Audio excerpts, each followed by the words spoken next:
Eh bien, chers étudiants, bonjour. Je reçois quotidiennement des milliers de mails me demandant « Mais, professeur Brubru, comment faites-vous » Bien, la méthode est fort simple. Il suffit d'avoir une longueur d'avance. Par exemple, alors que la totalité des youtubeurs, après avoir fait leur petite affaire, se déloguent, eh bien nous, aujourd'hui, nous allons apprendre à nous diloguer. Voilà. Avec cet exercice sur le dilogarithme. Alors, qu'est-ce que c'est que le dilogarithme?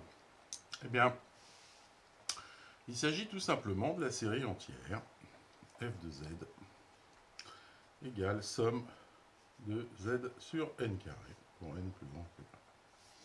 Bien, alors, son rayon de convergence, c'est bien sûr 1, par exemple, en appliquant le critère de D'Alembert.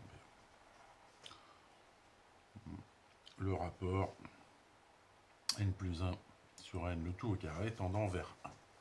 Alors, ce qui est intéressant dans cette série, c'est qu'elle est absolument convergente en tout point, y compris sur le cercle de convergence, et en fait, beaucoup mieux, c'est que vous voyez que sur le disque fermé, eh bien, la norme infinie de z sur n2, c'est 1 sur n2, et que la série des 1 sur n2 converge. Donc, il y a convergence normale sur le disque fermé. Et en particulier, eh bien, f est continu. Alors ça, c'est formidable, parce que ça veut dire en particulier que eh bien, la limite de ma fonction quand z tend sur le bord, c'est la valeur au bord. Bien, donc là, on vient de répondre à la première partie de la question, puisque quand il y a convergence normale d'une série de fonctions, bien, il y a en particulier convergence uniforme. C'est très bien. Alors, on vous demande de trouver un lien entre f de moins 1 et f de 1.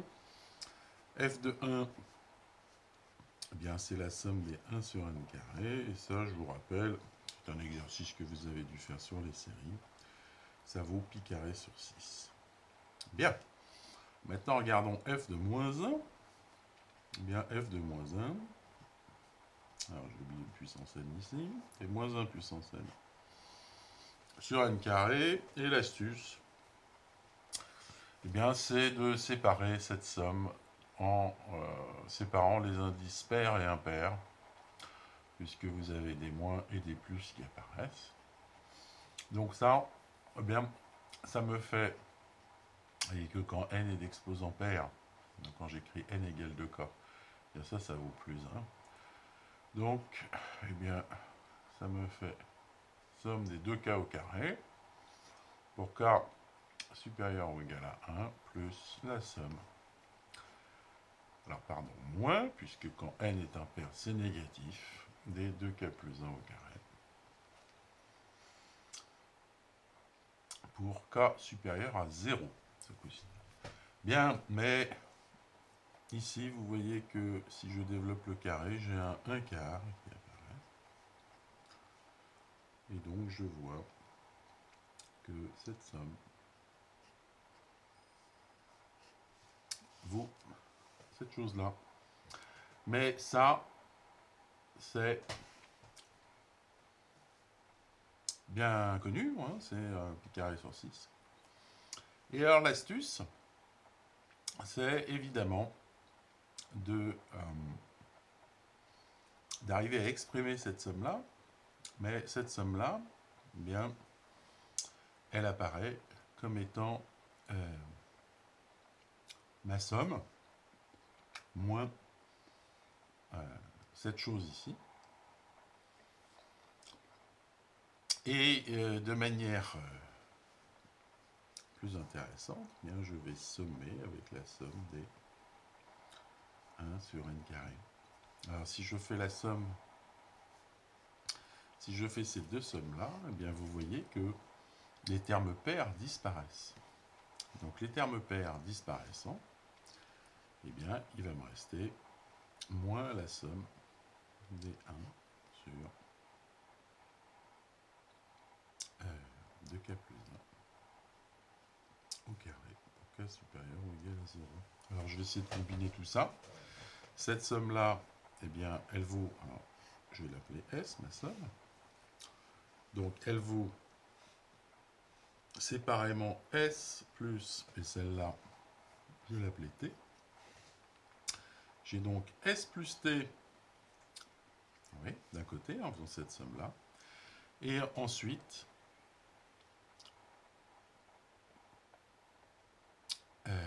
cette somme-là, elle vaut S.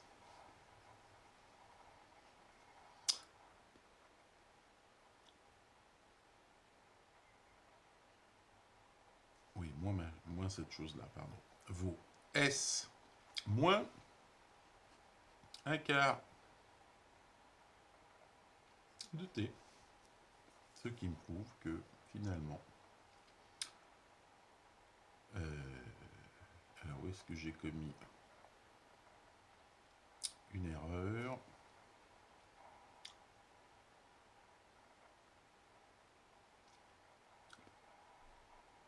Eh bien, j'ai commis une erreur en disant que rien du tout. Je n'ai pas commis d'erreur.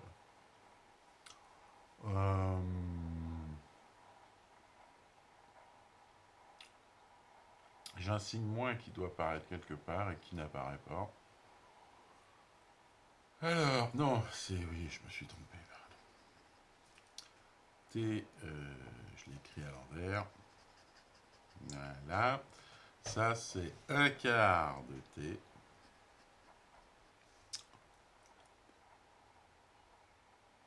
Moins S. Et donc, quand je combine ces deux choses-là, j'en arrive au fait que je passe le S de l'autre côté et le T de l'autre côté. J'ai donc S qui est égal à moins 3 quarts de T, c'est-à-dire moins pi carré sur 12.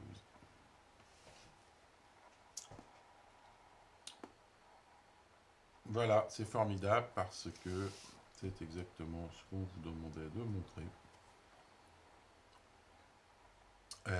Moins 2 fois f de moins 1. Donc f de moins 1, c'est moins pi carré sur 12. Et c'est bien moins 2 fois. C'est bien moins une demi-fois, pardon, f de 1. Bon, c'est laborieux aujourd'hui. Hein. Et très bien.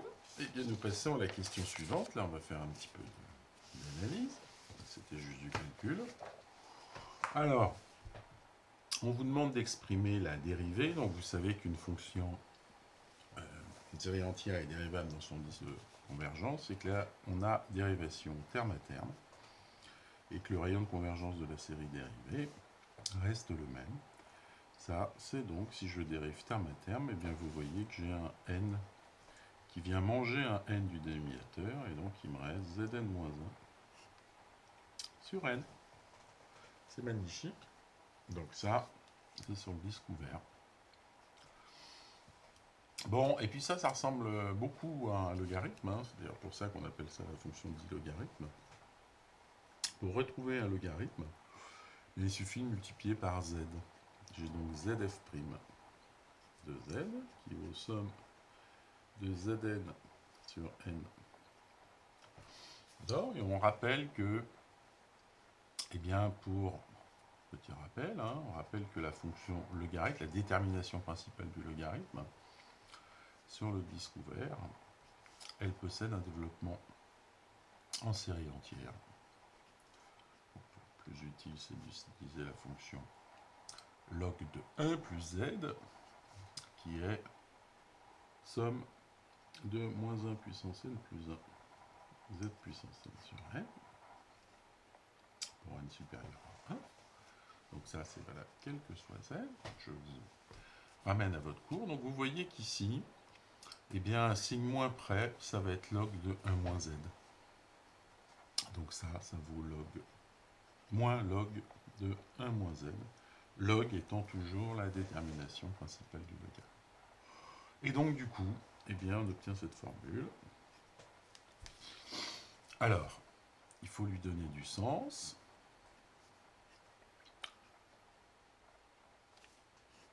Parce que n'oubliez pas que vous divisez par 0. Mais si vous divisez par 0, vous voyez que ça a bien du sens. Puis comme c'est une série entière, si vous divisez par 0, ça vient à changer l'exposant de n à n-1. Et vous voyez que ça continue à être une série entière. Donc, même si la notation est ambiguë, on va s'autoriser à l'écrire pour Z appartient au disque de centre 0 et de rayon 1. Très bien. Et alors on voudrait, grâce à ce calcul de dérivée, on voudrait en déduire une équation fonctionnelle pour la fonction d'ilog. Alors on va se placer sur un domaine bien particulier.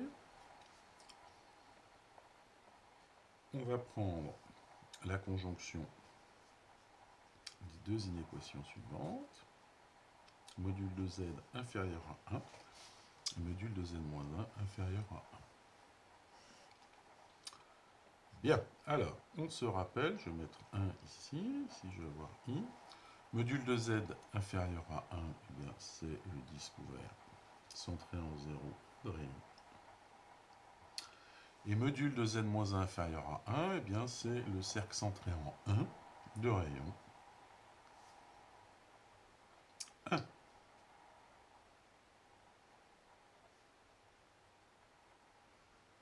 Voilà. Si bien que l'intersection de ces deux choses-là, ça me donne cette partie-là, qui est bien un domaine. Hein. C'est un ouvert, et là on voit visuellement, on pourrait démontrer qu'il est bien connexe. Pourquoi d'ailleurs?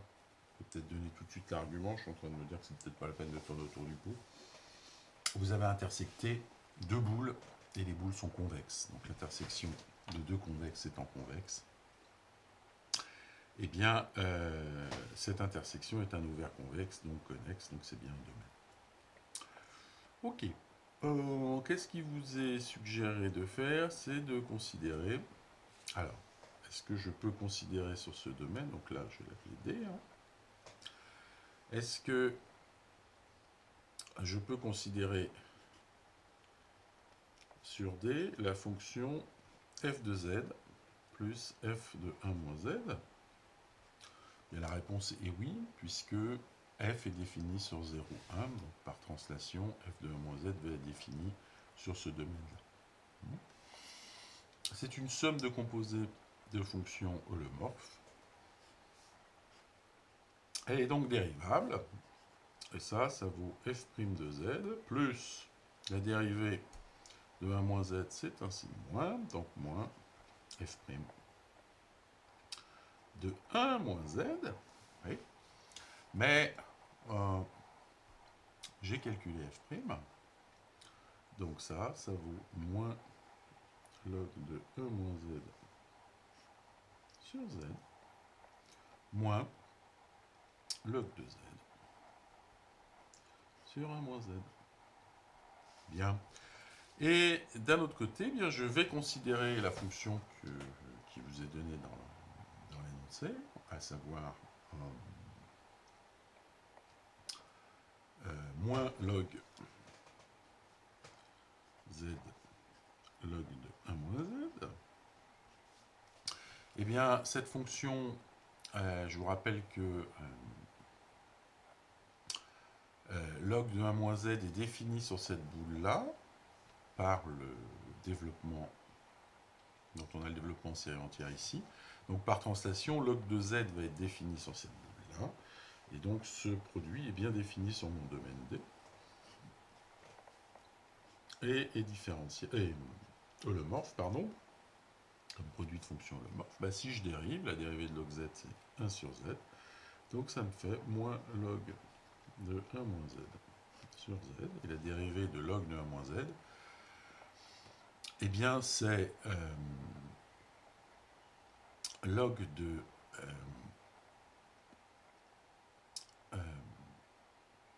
moins log de, et je vais y arriver, c'est moins log de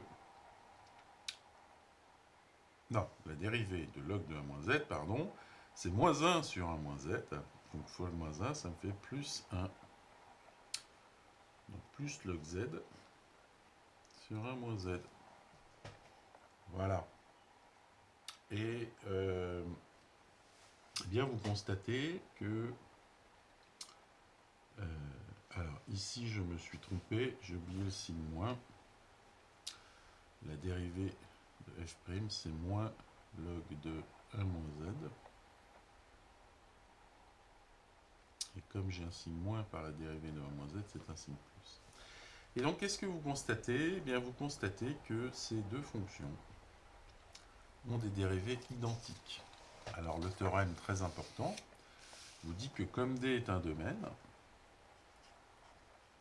eh bien sur un domaine, des fonctions analytiques ont des dérivées égales si et seulement si elles diffèrent d'une constante.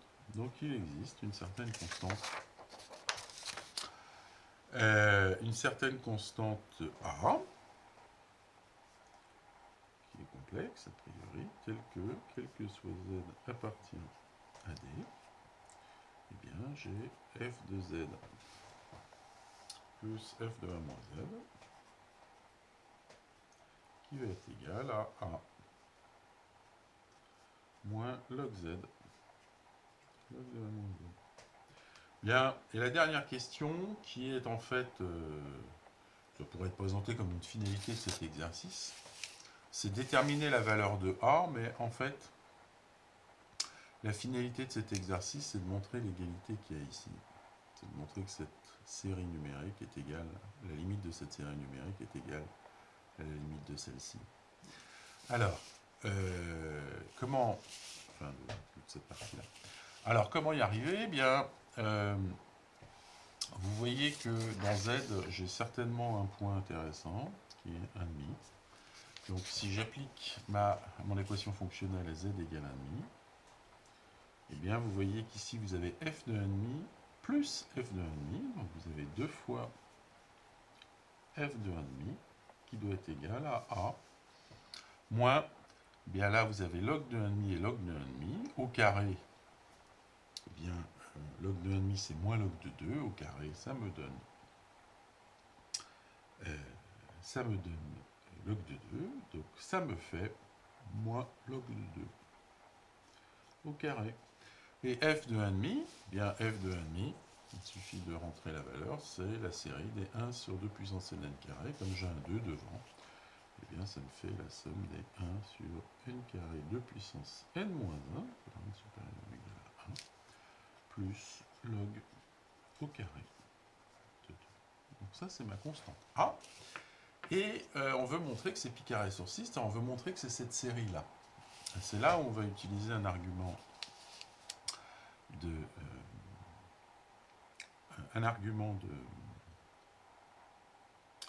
de continuité, c'est que f est continu sur le disque fermé. Oui. Donc en particulier, si je prends x réel et que je le fais tendre vers 1, eh bien j'ai limite de f de x quand x tend vers 1, x réel, hein, je regarde sur la droite numérique, eh bien ça vaut f de 1, c'est-à-dire la somme des 1 sur n carré.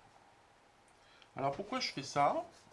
Eh bien parce que si je regarde le membre de gauche, puisque j'ai égalité, eh bien la limite de f de x plus f de 1 moins x,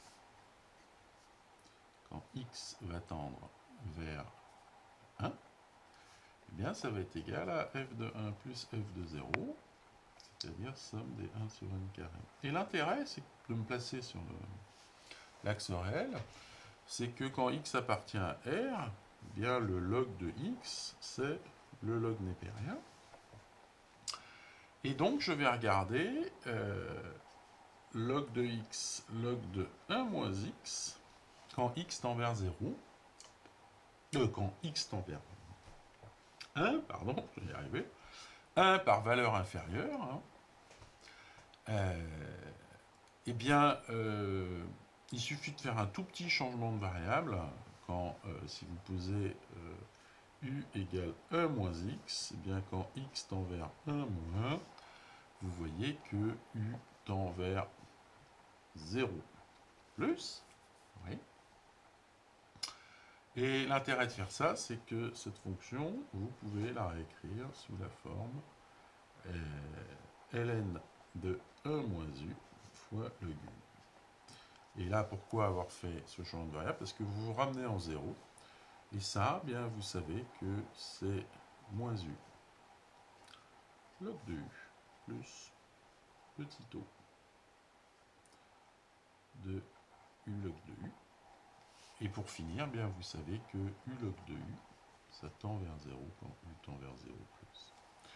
Conclusion, on vient de montrer que pour x réel, la limite quand x tend vers 1 moins de log x log 1 moins x, c'est égal à 0. Et donc, eh bien, dans mon équation fonctionnelle ici, ça, on a vu que ça tendait vers somme d'1 sur n carré. Ça tend vers 0. Eh bien, on en déduit par passage de la limite sur x réel que a égale somme des 1 sur n carré. C'est-à-dire, avec notre petit rappel, c'est pi carré sur 6. Et donc, on va finir l'exercice là-dessus. Vous voyez que vous trouvez une curieuse expression du logarithme de 2 au carré, sous forme de la limite d'une série. C'est la somme pour n supérieur ou égal à 1 de 1 sur n carré moins cette quantité, c'est-à-dire 1 sur... oui, 1 sur... si je réduis au même dénominateur, 2n moins 1 facteur... Voilà. Voilà une très jolie formule. Je ne sais pas, j'ai pas fait le calcul, mais je ne sais pas si cette formule peut s'obtenir par exemple en prenant le produit au sens de Cauchy d'une formule donnant la série entière, par exemple, donnant log de 2. J'ignore ce genre de choses. Enfin, c'est pas que j'ignore, c'est que j'ai pas fait le calcul tout simplement. Voilà. Maintenant, eh bien maintenant que nous sommes dilogués, il est temps de nous déloguer. Voilà. Je recommence encore une fois pour ceux qui n'ont pas compris la blague. Avant de se déloguer, nous nous sommes dilogués, et certains d'entre vous, d'ailleurs, se sont disloqués. Voilà, je vous dis à bientôt les amis, et à de nouvelles aventures d'analyse complexe. Bye bye.